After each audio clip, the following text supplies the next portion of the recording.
जमीन घोटाले को लेकर झारखंड के पूर्व मुख्यमंत्री हेमंत सोरेन की गिरफ्तारी से राज्य और खासकर देश के आदिवासी बेल्ट की राजनीति किस करवट बैठेगी, इस सवाल का जवाब दिल्ली से लेकर रांची तक ढूंढा जा रहा है।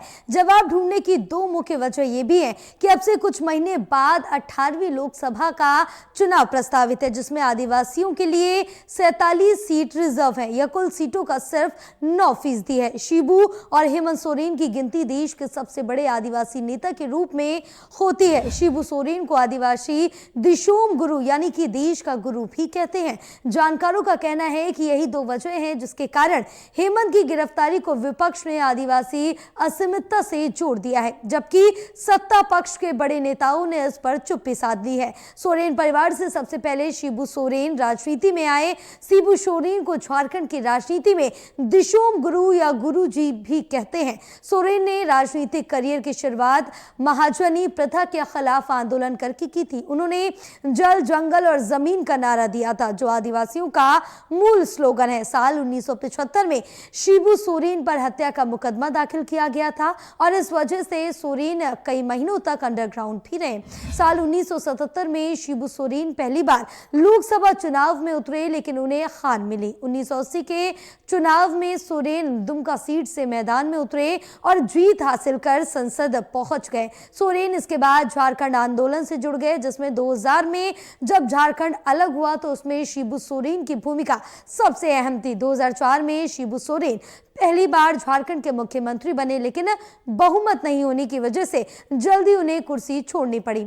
शिबू सोरेन झारखंड के 3 बार मुख्यमंत्री और केंद्र में मंत्री रह चुके हैं। सोरेन परिवार के वर्तमान में 4 सदस्य सक्रिय राजनीति में हैं। शिबू के बेटे हेमंत झारखंड के 2 बार मुख्यमंत्री और राज्यसभा सदस्य रहे हैं। शिबू के छोटे बेटे बसंत और बड़ी बहू सीता अभी विधायक हैं। शिबू सोरेन झारखंड मुक्ति मोर्चा के मुखिया हैं, जो वर्तमान में झारखंड विधानसभा में सबसे बड़ी पार्टी है।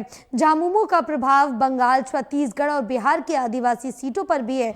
सबसे बड़ा सवाल यही है कि हेमंत की गिरफ्तारी से अगर आदिवासी नाराज हुए तो इसका कितना असर आने वाले लोकसभा और झारखंड के विधानसभा चुनावों में देखना होगा। साथ ही जनसंख्या के हिसाब से अगर देखा जाए तो देश में आदिवासियों की कुल संख्या 10 करोड़ के लगभग है और इसी आबादी को देखते हुए आदिवासियों के लिए लोकसभा में 47 सीटें आरक्षित की गई हैं। लोकसभा की कुल सीटों का या करीब 9% है। आदिवासियों के लिए मध्य प्रदेश में सबसे ज्यादा 6, उड़ीसा झारखंड में 5-5, छत्तीसगढ़, गुजरात और महाराष्ट्र में 4-4, राजस्थान में 3, कर्नाटक, आंध्र और मेघालय में 2-2, जबकि त्रिपुरा में लोकसभा की 1 सीट आरक्षित है।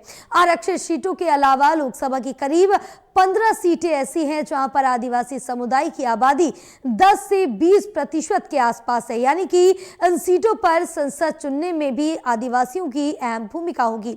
लोकसभा चुनाव 2014 के बाद आदिवासियों के वोटिंग पैटर्न में काफी बदलाव देखने को मिला। लोकसभा चुनाव में आदिवासियों ने जमकर बीजेपी के पक्ष में मतदान किया, जबकि विधानसभा चुनाव में आदिवासियों का वोट विपक्ष को ज्यादा मिला है। साल 2019 में बीजेपी को आदिवासियों के लिए रिजर्व 47 में से करीब 28 सीटों पर जीत मिली थी। विपक्षी पार्टियों के खाते में 19 सीटें आई थी, जबकि 2014 के चुनाव में भी बीजेपी को आदिवासियों के लिए रिजर्व 47 में से 26 सीटों पर जीत मिली थी। इन दोनों चुनावों में पार्टी ने महाराष्ट्र, राजस्थान, मध्य प्रदेश और छत्तीसगढ़ के अधिकांश आदिवासियों की सीटों पर क्लीन स्वीप किया था।